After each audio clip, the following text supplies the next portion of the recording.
So, I decided to make this piece as sort of the introductory piece to a series of pieces that I'm going to be making that are all based off of the copy-pasted sort of style of anime. So, I'm going to be narrating this one, not with actual audio, because I was listening to a couple of Among Us Let's Plays, because I like hearing, sounds in the background, and also because, for some reason, my pencil was making really weird sounds, and the sounds in the background would have been really sped up, as it was very sped up, and yeah. So, I'm going to be telling you about a kind of text conversation that I had. So, basically, it starts, "You're okay? Are you okay?" "Yes, mostly. What do you mean, mostly?"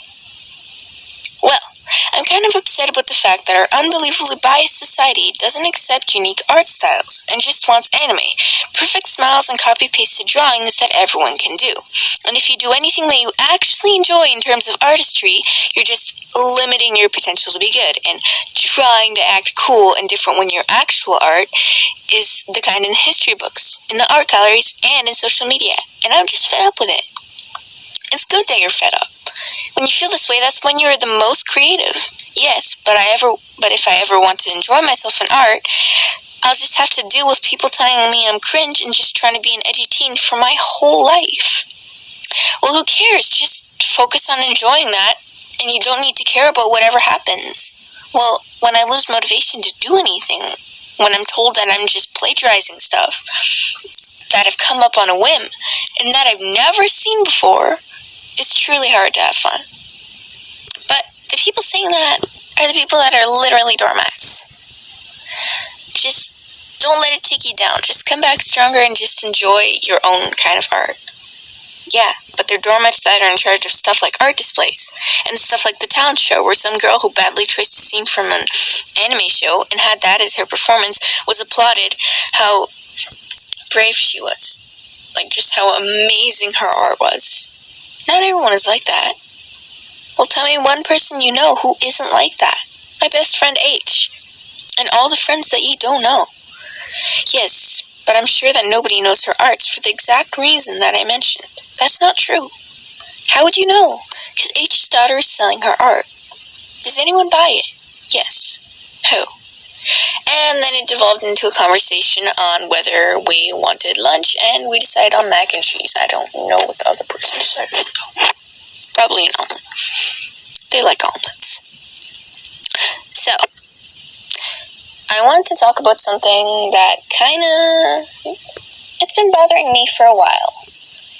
Basically, for example, if you look up popular art on YouTube, on Instagram, on Pinterest, anything like that, it will probably be the exact same kind of art style that's just kind of copy-pasted art throughout so many different ways of, putting it into the world, but it's still the same art, it's still the same pieces, it's still the same themes, it's still the same way of executing it, even if they did it slightly differently. And that really bothers me, because I hate being told, "You're just an edgy teen that doesn't get anything. You've never been through anything that's good or any kind of pain in the world." Well, maybe your so-called edgy teen phase is because said person has been through some bad stuff and does that to get out the anger.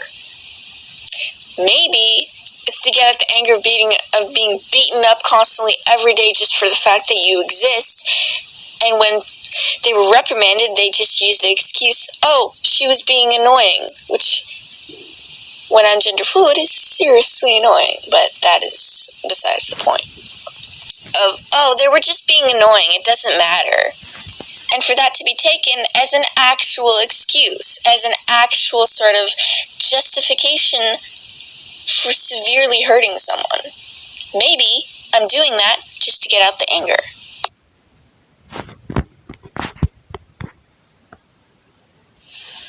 Okay, we had a small interruption, so there might be a break in the audio right there. I had to end it and then start a new one, but don't worry, they will be cut together pretty much good-ish.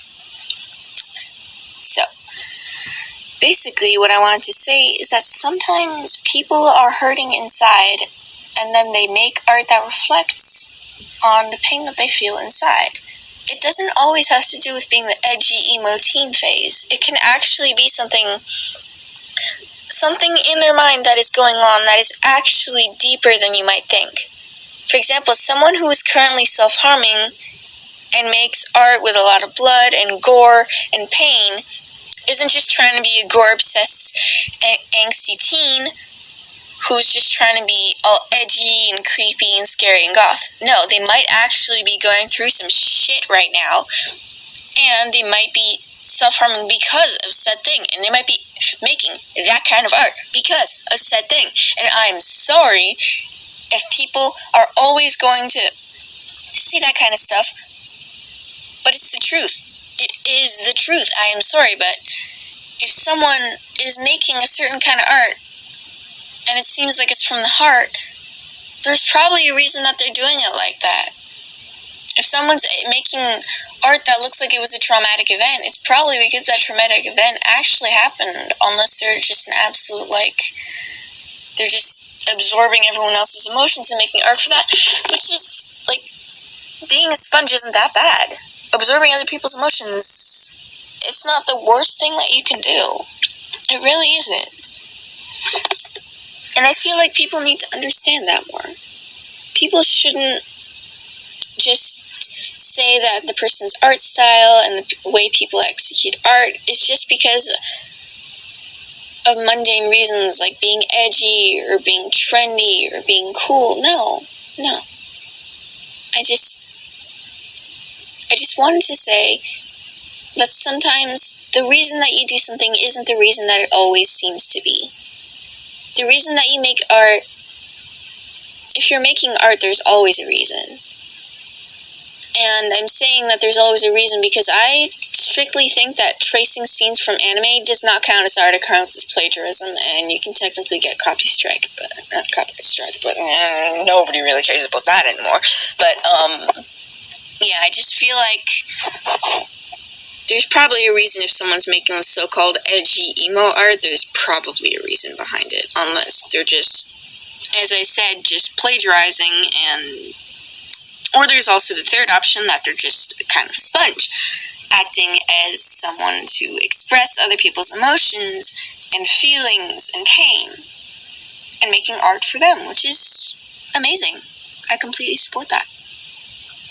But in my case, if I'm making sort of strange-seeming art, there's probably a reason behind it. Signing off, Incognito Beans.